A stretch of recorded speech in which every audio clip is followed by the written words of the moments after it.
Hello children, welcome again in my video part 2.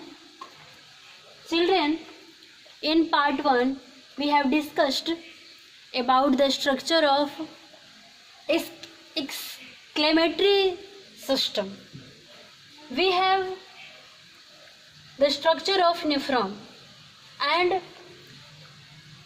मैंने आपको बताया था कि इसमें हम दो फिगर को देखेंगे। एक तो एक सिंपल फॉर्म में है, यदि आप इसको बनाना चाहो तो इसको भी बना सकते हो, एंड नहीं तो हम एक अलग फिगर भी ड्रॉ कर सकते हैं, such as this type of. ध्यान से देखिएगा इसको, इसे बनाना भी सीख सकते हो आप। So at first we draw him.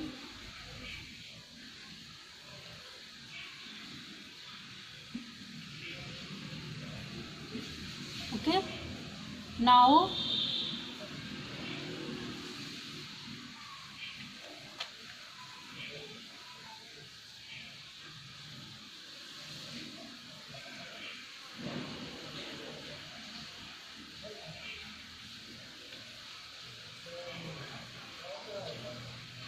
loop of Henle here, loop of Henle. Here two arteries, one efferent arteriole and second efferent arteriole.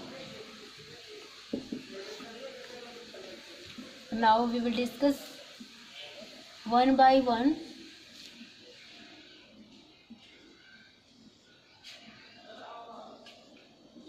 This type of structure, and this is the structure of nephron, but they are covered with thin capillaries such as this type.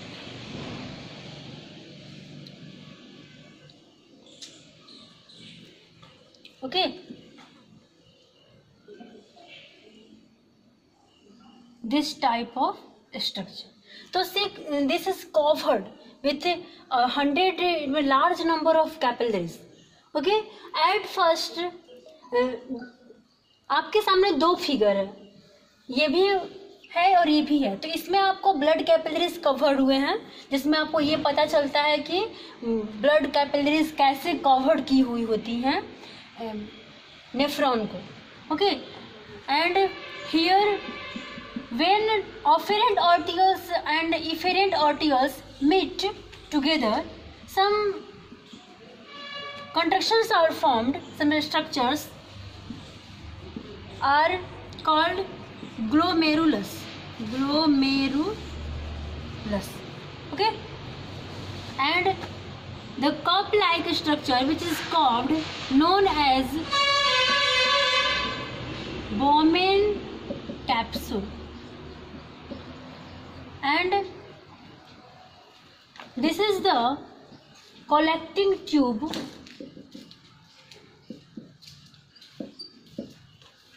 हमने main part को इसमें tube को collect कर चुके हैं. Now we will discuss the mechanism of nephron. It is the structure of the nephron, both structure in front of you, before you. If you, यदि आप इसको बनाना चाहोगे तो इसको भी बना सकते हो, इसको भी बना सकते हो, दोनों, लेकिन आप मैक्सिमम इसको बनाइएगा तो बेटर रहेगा. ठीक है, इस पे ज़्यादा ध्यान दीजिएगा. ओके, तो इसमें हम आगे पढ़ेंगे function of nephron, how do they work, कैसे वो वर्क करता है. तो इसमें हम पढ़ेंगे सबसे पहले. तो इसमें आपका जो मैकेनिज्म का जो प्रोसेस है वो 4 भागों में बटा हुआ है. पहला ये ग्लोमेरुलस फिल्ट्रेशन, दूसरा है रीएब्जॉर्प्शन, तीसरा है ट्यूबुलर सिक्रेशन, एंड फोर्थ आपका है concentration of urine. Okay children, now we will discuss about glomerulus filtration, reabsorption, tubular secretion and concentration of urine. At first we will discuss the glomerulus filtration. Glomerulus, where glomerulus are present? Here, and here two arterioles are also present, afferent and efferent. यहाँ दो arterioles भी present हैं, एक efferent और एक afferent. इसमें आपको ये देखना है कि afferent और efferent जो हैं arterioles जो हैं, इसमें the diameter of afferent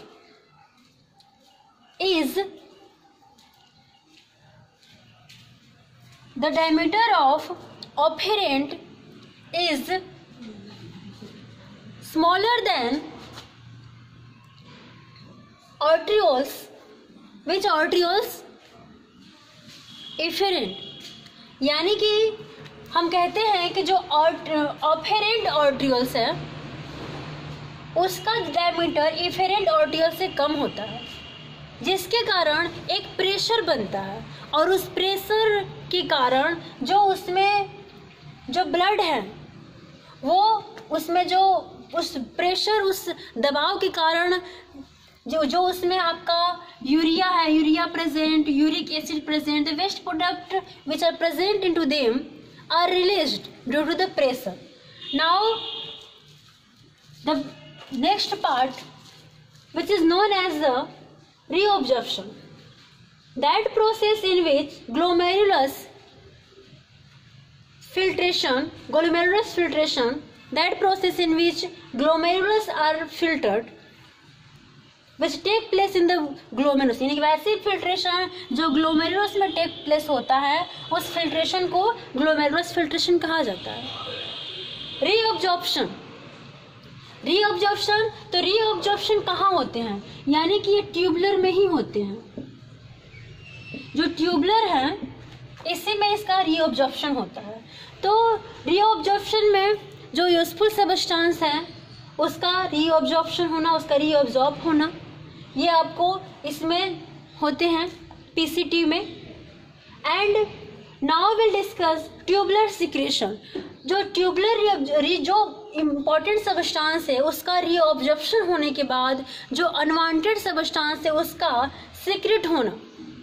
it means finally they after reabsorption they secrete some unwanted substance, harmful substance which is very toxic for us, are secreted through the tubular, known as the tubular secretion. And at last,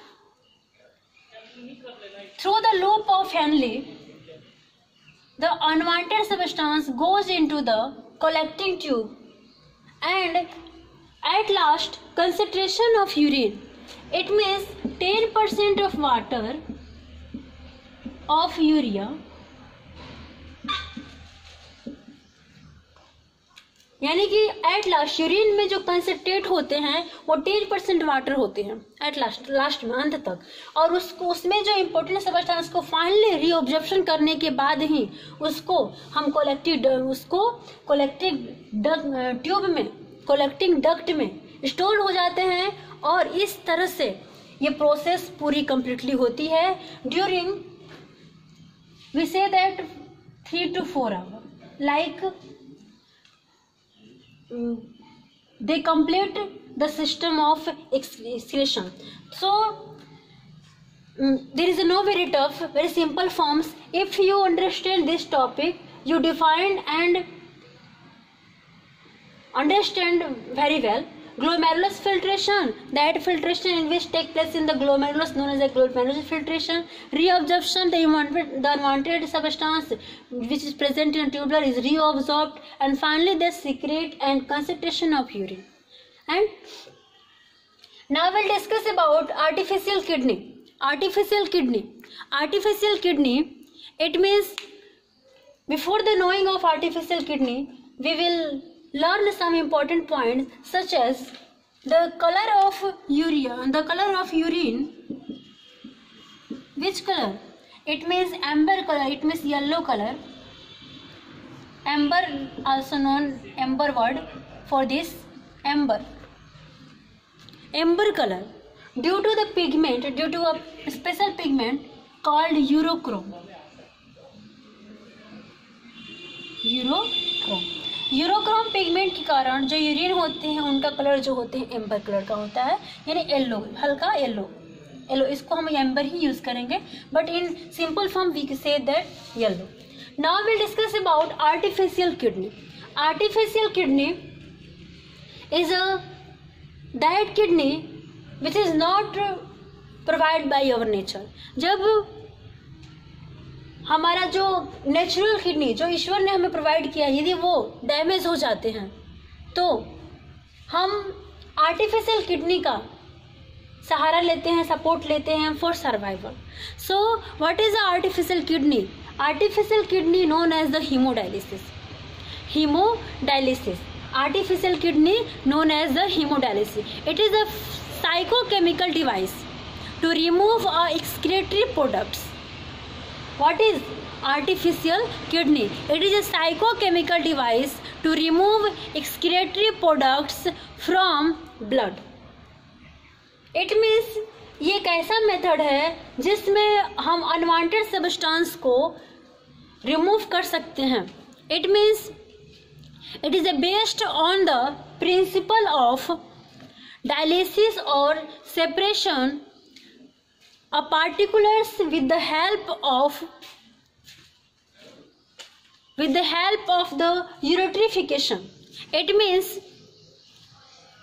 in this process we will done the process of ultrafiltration. It means in this two process mainly take place, such as the artificial kidney consists of a number of semi-performed cellophane. It means in artificial kidney there is a many semi-permeable cellophane are present, which are used for removing the unwanted substance through the blood. Okay, it means at first blood जो artificial cellphone जो होते हैं उनमें blood को artery में हम लोग का एक सेलोफोन को जोड़ा जाता है, यानी कि एक आर्टरी और वैन का यूज होते हैं इस आर्टिफिशियल किडनी में, जिसमें ब्लड फॉर्म्स एन आर्टरी और a vein fitted to a pumping mechanism is and passed into the cellophane tubes of the artificial kidney. Okay, it means artificial kidneys are take place in form of the artery and vein, such as in which artery and vein दो इसमें होते हैं. एक में आपका जो artery होते हैं और वेन्स होते हैं, इसमें एक जो होते हैं जो एक आर्टिकल्स है उसके थ्रू ब्लड को निकाला जाता है और उसको एक टैंक में, a tank is filled through the unwanted substance and finally veins are joined to here and veins carry the pure blood and reaches the all part of the body. It means artificial kidney में किसी वैसे इंसान को रखा जाता है जिसका kidney पूरी तरह से डैमेज हो चुका है, और इसमें जो होते हैं आर्टरी और वेन्स यूज होते हैं. इसमें आप देखोगे कि आर्टरी से जो एक सेलोफोन को आर्टरी से जुड़ा जाता है, जिसमें आपको सम केमिकल्स हिपेरिन्स हिपेरिन्स को ऐड करके उसमें जोड़ा जाता है. और साथ ही साथ हम ये देखेंगे कि some heparins are adds to into it and also say that after adding the heparin it is joined to a tube and unwanted substance are released in their tank, and after releasing that unwanted substance the pure blood are reaches with adding antiheparin. Anti heparin को add करने के बाद जो pure blood होते हैं उसको हम फिर से उस ब्लड को हम अपने बॉडी में ट्रांसफ़र कर देते हैं। तो इस तरह के प्रोसेस को हम कहते हैं आर्टिफिशियल किडनी यानी कि हीमोडायलिसिस। और जिस तरह से हमारे बॉडी में जो न्यूफ्रॉन और जो न्यूफ्रॉन का जो मैकेनिज्म है करने के लिए हमें 3 to 4 आवर्स की घंटे टाइम लगते हैं, similarly this process is done during 3 to 4 hours, okay. And this is our last point and this is the part 2, and if you see part 1 and part 2 then you understand very well, okay. Thank you.